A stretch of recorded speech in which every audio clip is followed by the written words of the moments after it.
पाठ 4 वाक्य सेंटेंस। जैसा कि आप जानते हैं, ध्वनि से वर्ण बनते हैं, वर्ण से शब्द बनते हैं और शब्द आपस में मिलकर वाक्य बनाते हैं।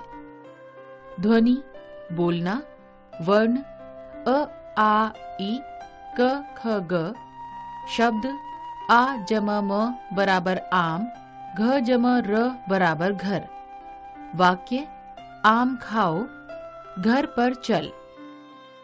निम्नलिखित वाक्यों को पढ़िए और समझिए। का हॉकी राष्ट्रीय भारत है खेल।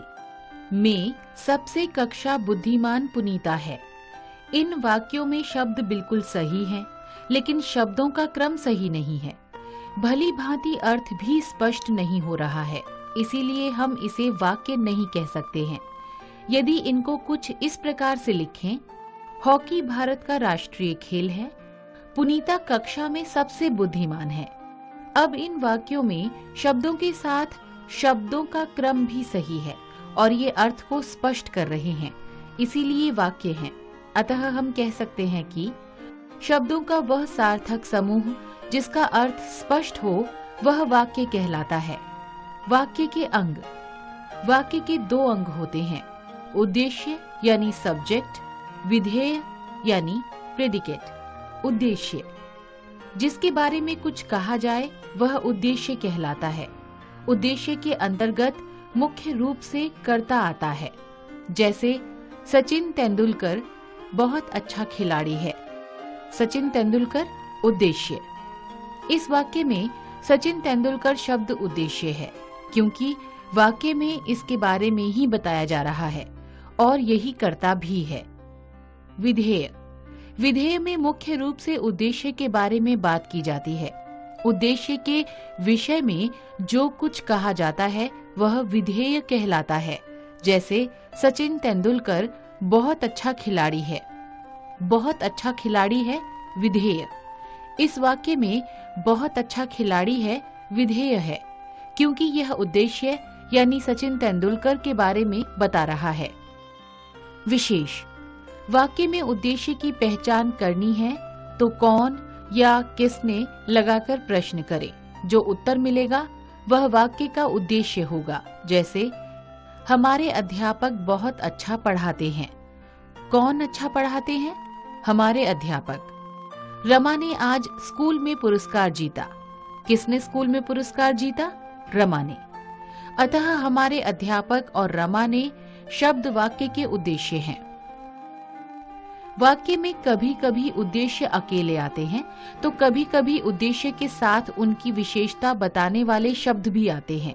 जैसे श्री कृष्ण के प्रिय अर्जुन ने जयद्रथ को मारा। श्री कृष्ण के प्रिय अर्जुन ने विशेषता के साथ उद्देश्य। नीचे कुछ वाक्य दिए गए हैं जिनके उद्देश्य और विधेय को अलग अलग करके दिखाया गया है। ध्यान दीजिए। वाक्य रमेश टीवी देख रहा है। उद्देश्य रमेश, विधेय टीवी देख रहा है। वाक्य माली ने बगीचे में पेड़ लगाया। उद्देश्य माली ने, विधेय बगीचे में पेड़ लगाया। वाक्य मैं शाम को खेलने जाऊंगा। उद्देश्य मैं, विधेय शाम को खेलने जाऊंगा। वाक्य जज ने सजा लिखते ही कलम तोड़ दी। उद्देश्य जज ने, विधेय सजा लिखते ही कलम तोड़ दी। वाक्य तोता हरी मिर्च खाता है। उद्देश्य तोता, विधेय हरी मिर्च खाता है। वाक्य के प्रकार। वाक्य को 2 भागों में बांट सकते हैं, रचना के आधार पर, अर्थ के आधार पर। रचना के आधार पर। रचना के आधार पर वाक्य 3 प्रकार के होते हैं। सरल वाक्य यानी सिंपल सेंटेंस, संयुक्त वाक्य यानी कंपाउंड सेंटेंस, मिश्र वाक्य यानी कॉम्प्लेक्स सेंटेंस। सरल वाक्य। जिस वाक्य में एक उद्देश्य और एक ही विधेय होता है वह सरल वाक्य कहलाता है।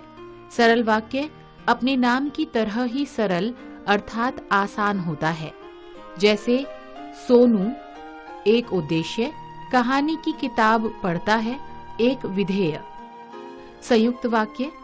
संयुक्त का अर्थ है जुड़ा हुआ। ऐसा वाक्य जो योजक चिन्हों और, या, किंतु, एवं आदि की मदद से दो वाक्यों को जोड़कर बना हो, वह संयुक्त वाक्य कहलाता है। जैसे शिवानी पुस्तक पढ़ रही है, एक वाक्य, और योजक केशव खेल रहा है, दूसरा वाक्य। मिश्र वाक्य। मिश्र का अर्थ है मिला हुआ। जिस वाक्य में एक प्रधान वाक्य हो और एक या एक से अधिक आश्रित उपवाक्य हों, वह मिश्र वाक्य कहलाता है। जैसे वह साड़ी सुंदर है, प्रधान वाक्य, जो मैंने कल खरीदी थी, आश्रित उपवाक्य। विशेष। प्रधान वाक्य, इस वाक्य को अलग से बोला जा सकता है, ये अपने आप में पूरे होते हैं। आश्रित वाक्य।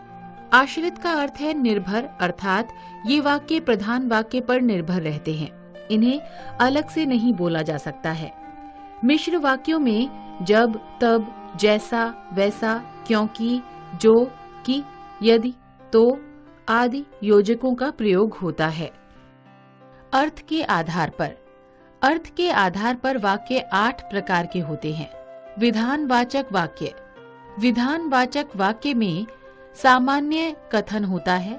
इन वाक्यों में किसी व्यक्ति, वस्तु और स्थिति के बारे में साधारण जानकारी मिलती है। जैसे कुत्ता एक वफादार जानवर है, तारे आसमान में चमकते हैं। निषेधवाचक वाक्य, नेगेटिव सेंटेंस। इन वाक्यों में किसी काम के नहीं करने का पता चलता है। जैसे मुझे चाय नहीं चाहिए, मैं मैगी नहीं खा सकती।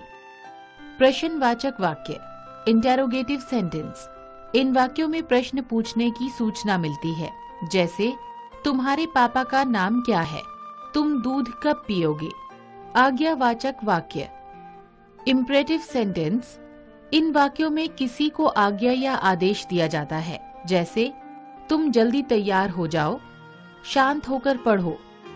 संदेहवाचक वाक्य, डाउट सेंटेंस। इन वाक्यों में कार्य के होने के बारे में संदेह प्रकट किया जाता है। जैसे शायद आज धूप निकलेगी, लगता है वह रास्ता भूल गई। इच्छावाचक, विल और होप सेंटेंस वाक्य। इन वाक्यों में वक्ता की शुभकामना, इच्छा, आशीर्वाद का बोध होता है। जैसे तुम सदैव खुश रहो, आपको नव वर्ष मंगलमय हो। संकेतवाचक वाक्य, कंडीशनल सेंटेंस। इन वाक्यों में एक क्रिया दूसरी क्रिया पर आश्रित रहती है। जैसे वह पढ़ता तो पास हो जाता, अगर कार तेज न चलाते तो दुर्घटना नहीं होती।